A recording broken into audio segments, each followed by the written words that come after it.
press the button. Whoa.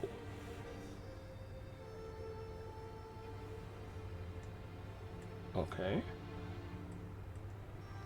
Okay. Ooh, torch was unmuted. There we go.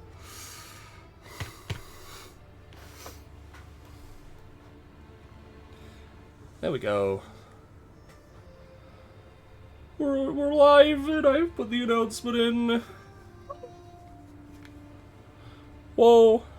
Oh my god.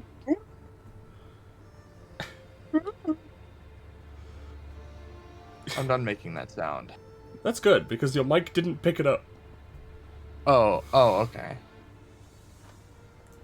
Yeah, your mic immediately decided, no, I don't like that one. Hey, novice.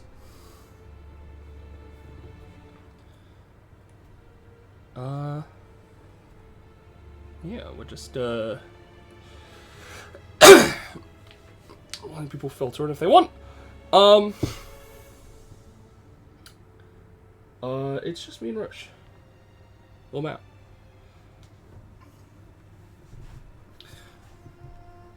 And it's been about a minute and a half, so...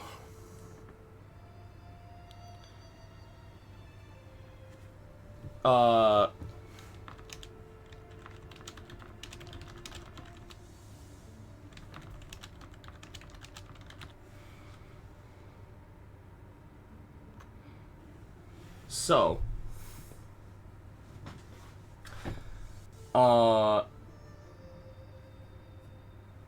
Welcome back to more DBA.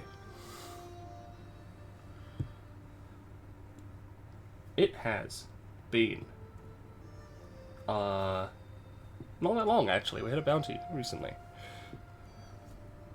But yeah, welcome back to DBA, you know, our funny, sometimes weekly, TTRPG run the anime campaign / Epithet System. We're doing a funny short story.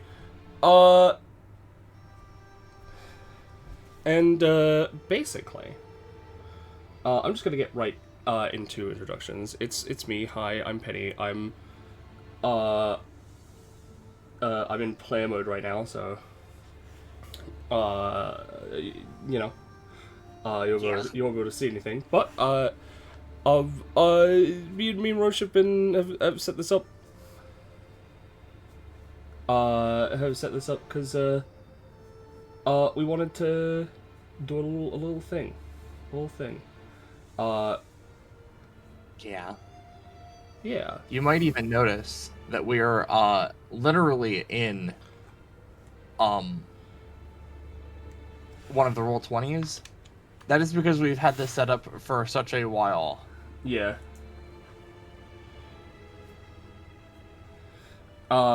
It's been a while. Since about episode 208. Which, you know, this is where this kind of comes in.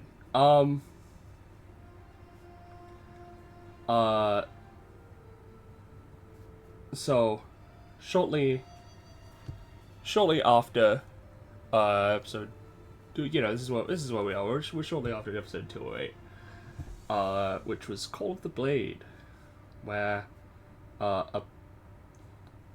some swordsman felt a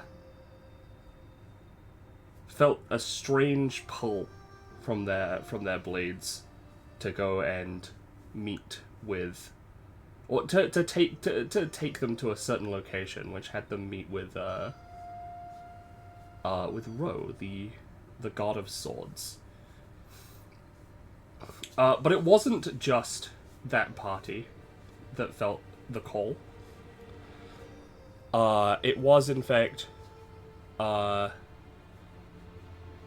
many people across the world who felt the call of the blade. Those who are dedicated to their craft. And this sort of goes into just one of those.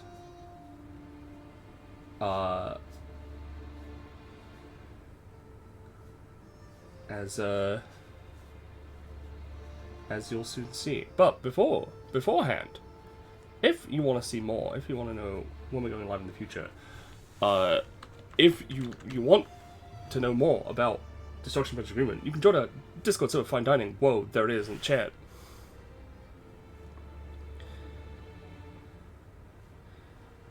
That's crazy. But I think, if you're ready, Roche, we can probably begin, unless I've forgotten anything. No, I don't believe you have, because we've done the Discord server. We've stated what we're doing here. We've stated what the timescale is. I think we're pretty much good. Which, as the setting does place us on top of this snowy mountain, I may as well begin this. As, at the top of this mountain, this cliff, which oversees a seemingly distinct drop into a white abyss. The blizzard so thick at the moment that nothing can be seen past it. The individual that is receiving the call this day is made visible after a few moments. Liu Long stands at the edge of the abyss, his coat billowing as his hands rest within his pockets. Snow cloaks his vision, making his projected destination, or whatever he might have felt, dim, as he mutters to himself, "The call has all but faded by now."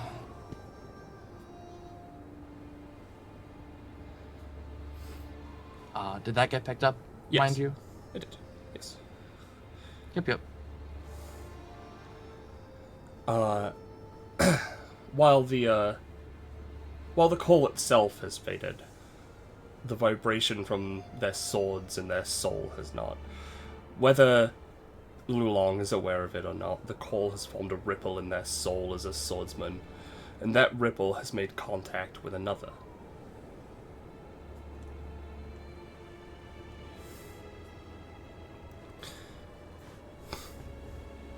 It has been a while since we last met. I expected you would have been one of those felt drawn to her summons. The swordsman, after taking a few moments to continue staring out into the snow, turns his head lightly, and then fully turns around. He seems to merely stare at her as he moves closer to his fire. I owe her a great debt.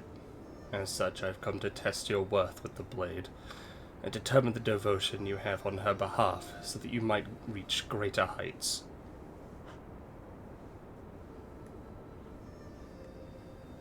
I know not who this her is, Liu Long starts, though I would say my devotion to the sword is unquestionable. He takes a hand out of his pocket. If you seek to test me, then I hope you offer something worthy of such a weighty accusation. Alatvia dismisses Doll off to the side, and draws her. Well, she manifests her sword in her hand. And Roche, I don't have control of Doll and Alatvia. How the fuck does that work? Because I'm the GM of this normal Roll20 and I forgot to give myself ownership. Alright, give me just a second. I'll do it.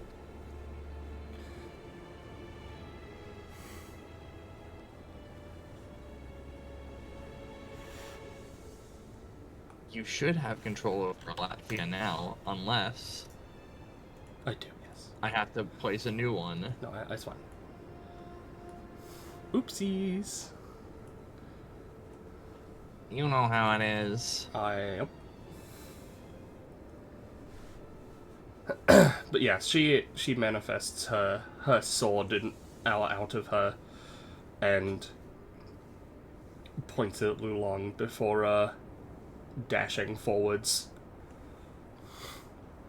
Liulong himself reaches to his side, and from a shimmering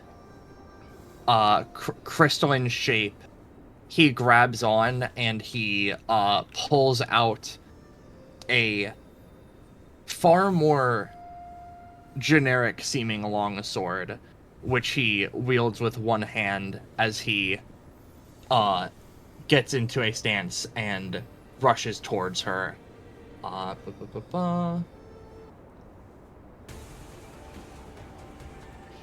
which he goes for a swing, a vertical, a vertical slash down towards her. She herself clashes her blade with Lulong's. It seems to almost glow with a dull light as they clash.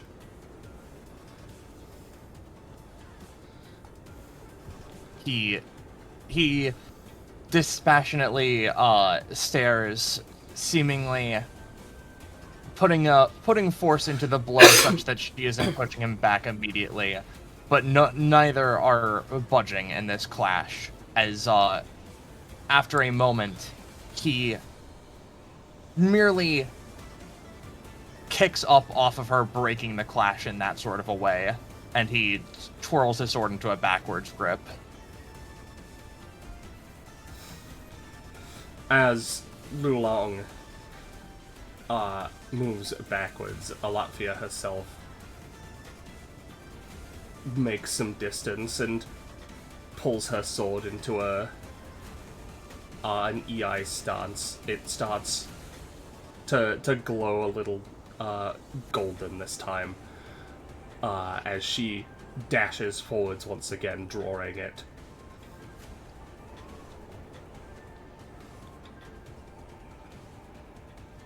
And it is as she comes towards him in this way that he simply leaps up into the air, and almost outside of her field of vision, more of those shimmering crystals appear around his hand. As he raises up, they fly up into the air, and then they begin falling. As, I believe, I believe we can cut over to the separate area, unless you think they should clash a bit more. Yeah. As they clash... Oh, go on. As they clash, the sounds of their swords ringing against each other sings over the mountain.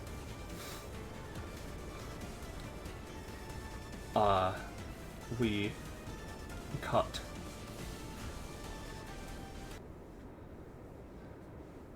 to somewhere more calm, seeming.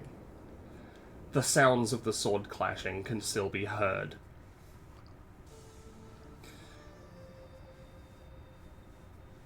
Echoing in the distance. I took note of this last time we met, but despite how skilled you are, I don't feel the conviction or devotion you so highly spoke of. I've learned to curb my appetite for blades and swords, learned to feed myself on the fervor of battle rather than literally devouring the countless blades pointed against me as I once did. And yet, I don't feel any of that passion from clashing with you or your blades. Nothing to stave off the burning instinct to consume all that lies before me. The scene is perhaps more metaphorical than it is literal For, as people saw merely a moment prior, the two were just clashing blades, and now Liu Long is pouring a cup of tea, and they're chatting. Though as Latvia finishes what she says, Liu Long looks up at her. You again question my devotion to the blade. The sword is the only thing I've had by my side, the only weapon which touches my hands. If you feel no fervor set to your standards, then I shall make one thing clear. The style you've seen so far is only for when I feel unchallenged. He takes a sip of his tea. You say you devour swords, or had in the past. I suppose it could be said that I am the same. Even as I attain new blades, it is merely to hold on to them, for the potential to use them in a new style for what fleeting joy it may give. What you've currently seen are blades I use that don't satisfy me. For a fight that I feel no need to put more complexity into.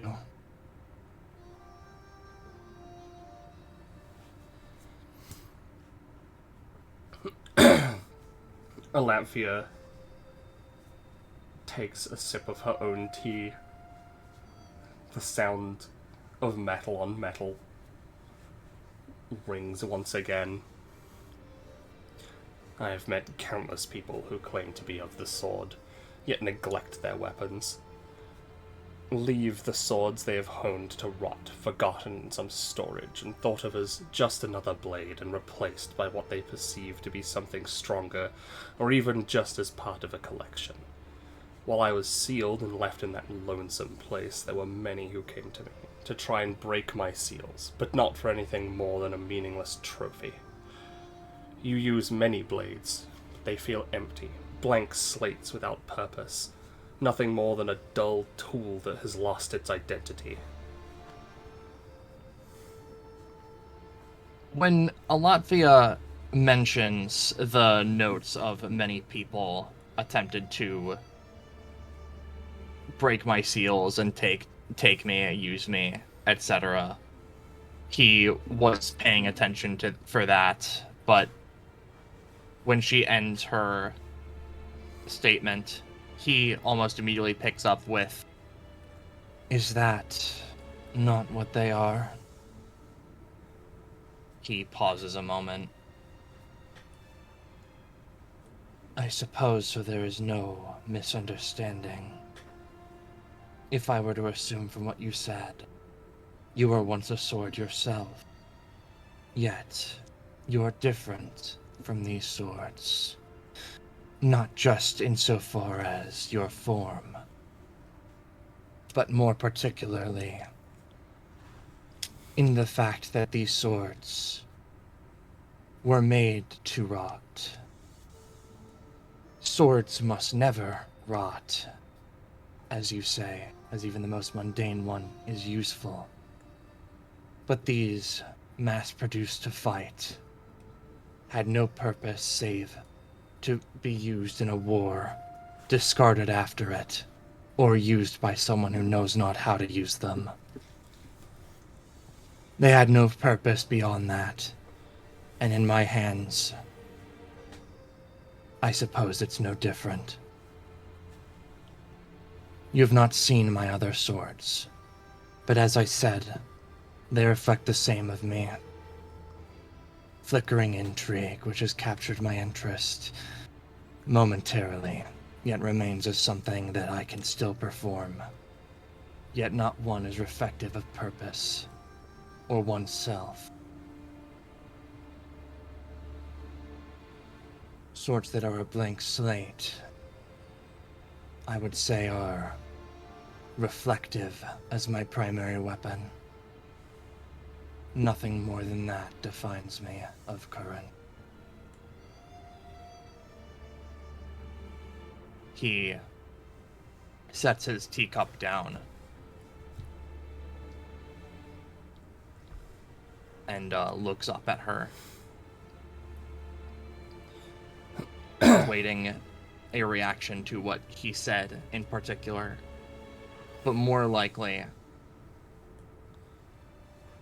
this being a particular lull in the battle they were having in the real world. As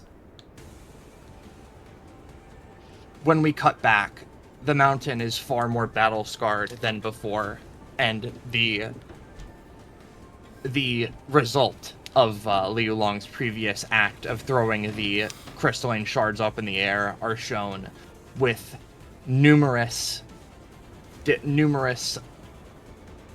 piles of blades stabbed into the earth lay around the battlefield. Latvia having been not touched by any of them, seemingly. Liu Long himself is wielding 2 swords now, 1 normal katana and 1 scimitar.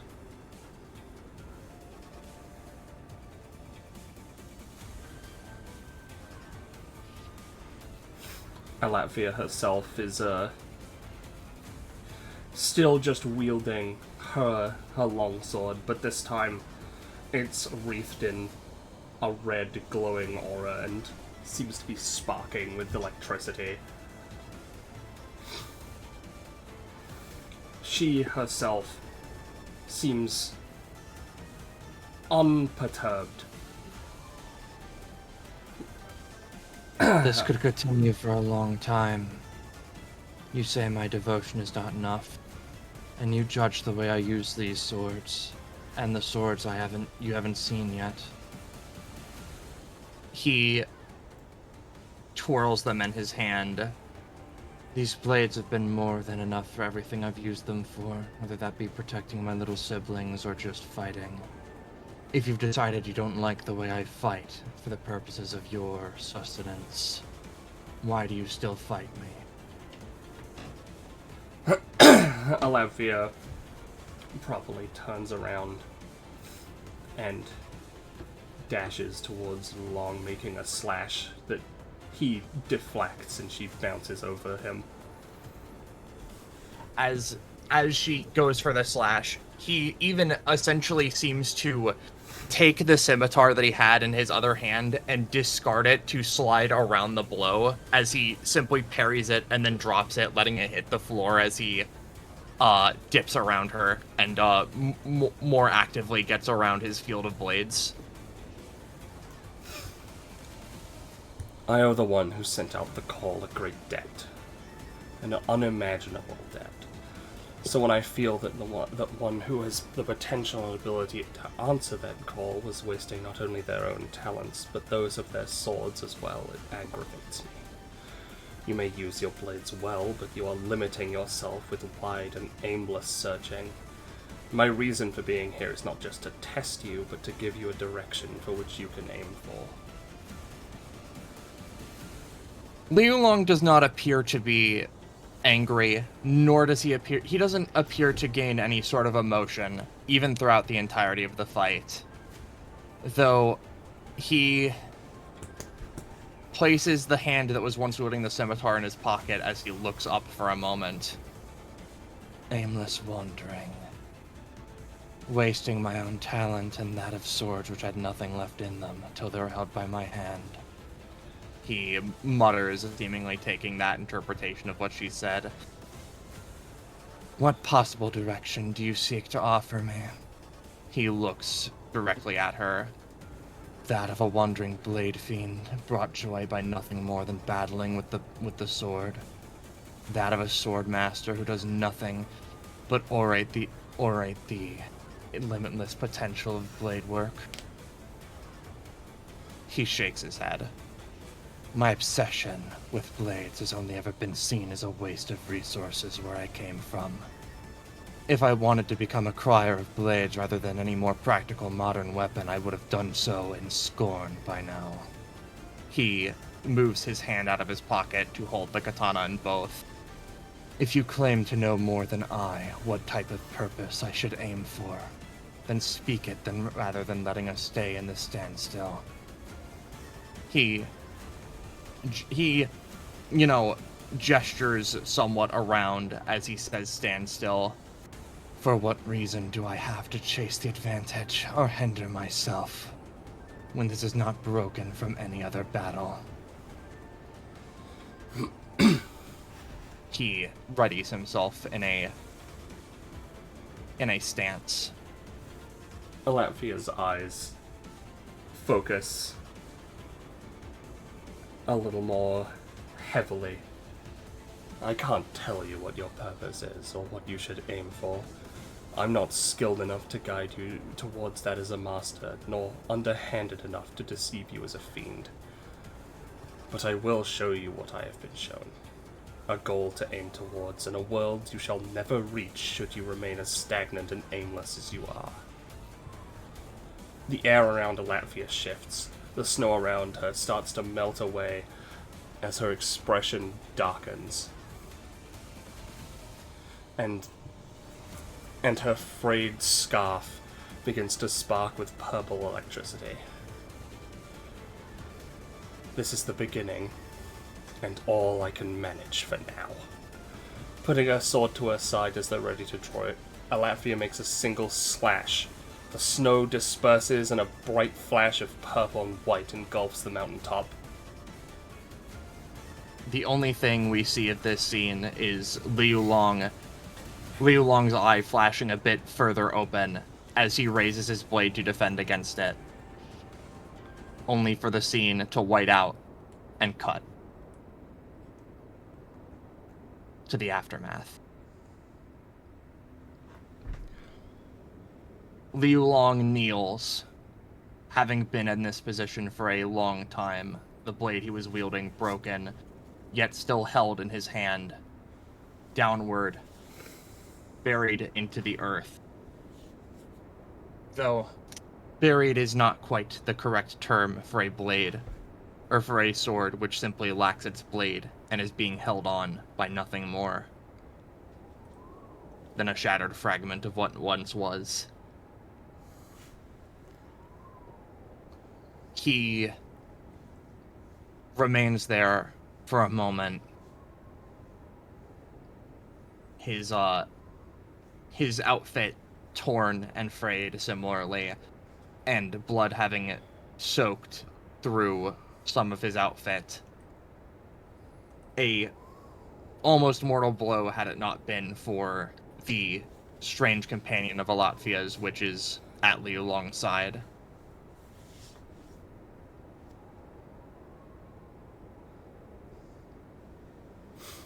It takes him a few moments for him to look up towards Alatvia,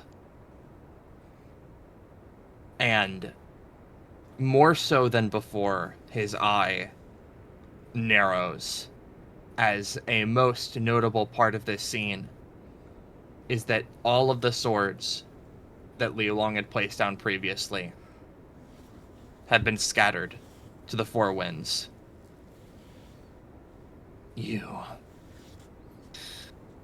Those were my blades, he starts. I found them myself, regardless of what they were, and I used them when no one else would. Or when those who did couldn't do so correctly. He coughs up a bit of blood. For all you berated me about them not having a purpose, not using them with purpose, you now condemn them to rotting away in the snow. Alatvia, though hard to tell physically, seems to be a lot more drained of energy after that one slash.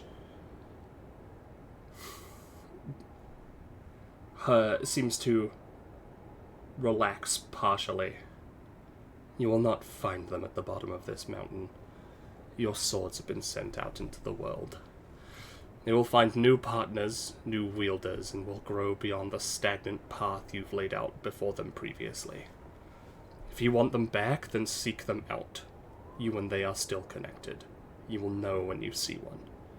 Prove yourself as someone worthy of taking them back.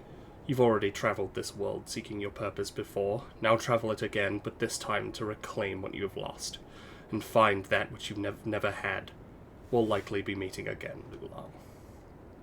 And as she says that, she turns, Doll following behind, and disappears into the snow, leaving Lu Lang alone at the top of the mountain with the sole broken sword she left him.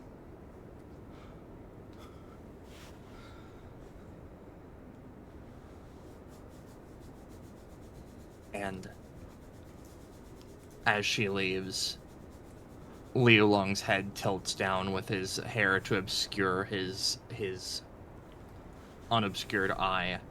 Still wounded, yet not mortally so at this point. He'll recover and leave here. Though, as he looks up at the blade he was left, that is when the camera is overtaken by the snow. And that is the end. That shall be the end of this short story. Yeah. Yeah. Hope everyone enjoyed. Funny little thing. This is but one of many interactions with swordmasters around the world. Not necessarily a Latvia, but disciples of Ro and other like-minded individuals will have been met with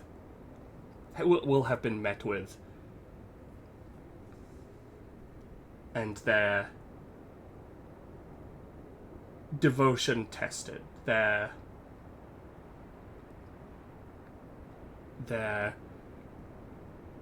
not necessarily ability, but their potential with the sword. Perhaps in the hopes that they will awaken to something more than just normal swordplay.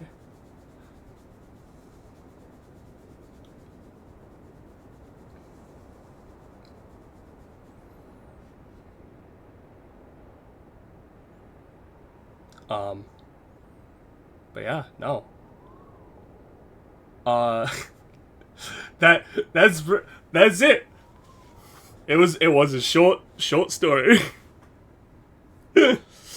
Thank you everyone for watching. Thank you to Roche for being here and wanting to set this up with me. It's been fun.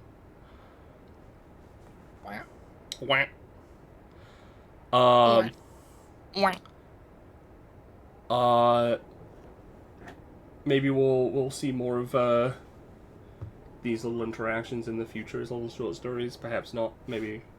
Who knows?